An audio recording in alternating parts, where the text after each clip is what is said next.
So thank you very much for this opportunity. As you mentioned earlier in your presentation that, the word yoga comes from union, and therefore it is a union of the soul with the universe. And therefore, this whole thing that we think about yoga as being physical is absolutely wrong. It has to be physical, emotional, mental, and spiritual. And this is really where the connection with homeopathy comes, because homeopathy too was, very similar to what yoga used to be a few years ago, because it was, practiced by almost anybody.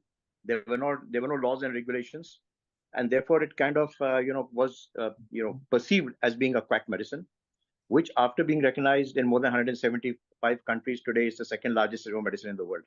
And therefore, I believe that the first thing that we used to do as yogis, we need to do as yogis, is to make sure that we get recognition for this system of medicine in all the health, kind of ministries. That's the first thing I think that we need to do. Second thing is that we also need to make sure that we educate our, there's a kind of a training program, and all the yogic experts are actually registered well.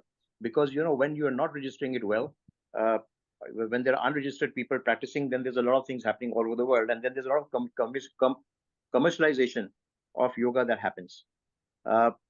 As somebody already mentioned earlier, I'm not going to go into that, about holistic medicine, mind and body medicine, psychosomatic medicine, which is also what homeopathy is all about. And so is yoga. But the important thing about yoga is that it's a complementary system of medicine, and it can go very, very well with every system of medicine. And therefore, I believe that to integrate yoga into schools in terms of training as part of education, to introduce yoga in hospitals with as part at least an OPD, kind of a department, I think is very important. Also important is that we make sure that we create an awareness for yoga much more as compared to what we have today. Today, the awareness is there, but it's all mixed. I think key messaging that yoga is holistic, that yoga is not just exercise, but it's also meditation. It's balancing your whole system, and therefore it's very important in today's world, whether it's physical or mental problem. As a doctor, let me end by actually giving you some research examples of how yoga can help. So today a lot of the problems that come up in the world are because of NCDs, which are non-communicable disorders, and a lot of these are lifestyle disorders, and these are things which can really, really be helped by yoga, and they can be used as an adjunct medicine. And I would really plead that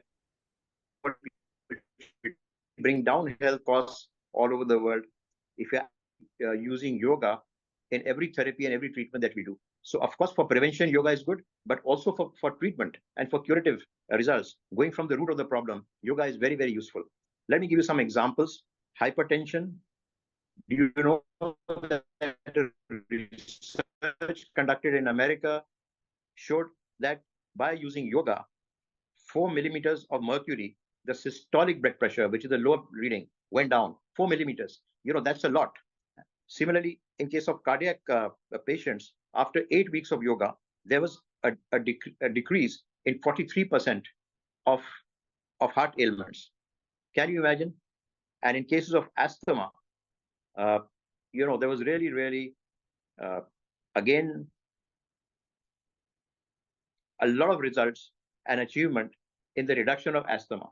Over 40% of asthmatic patients did away with their inhalers after they were put through a few weeks of a yoga program.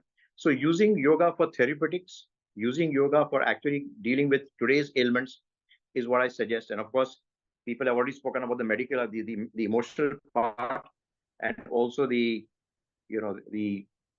fact that which is so saying that I think we need to bring yoga out into the open for yoga in terms of public perception. This also in India, as you know that in India there are 150 million people who practice yoga. All over the world it is 300 million. So 50% of the world population of yoga practitioners actually comes from India. And a lot of the things that we do in India is because we've taken it to the public. We have something called Yoga by the Way, Yoga by the Bay in Mumbai, where on the first Sundays of every month, people come on the streets and on Marine Drive, and we're actually, conducting breathing exercise and yoga exercises by the sea. it creates so much of awareness.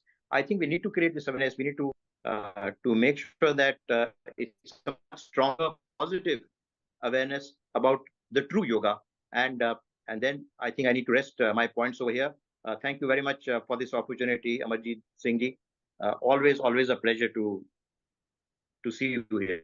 Thank you.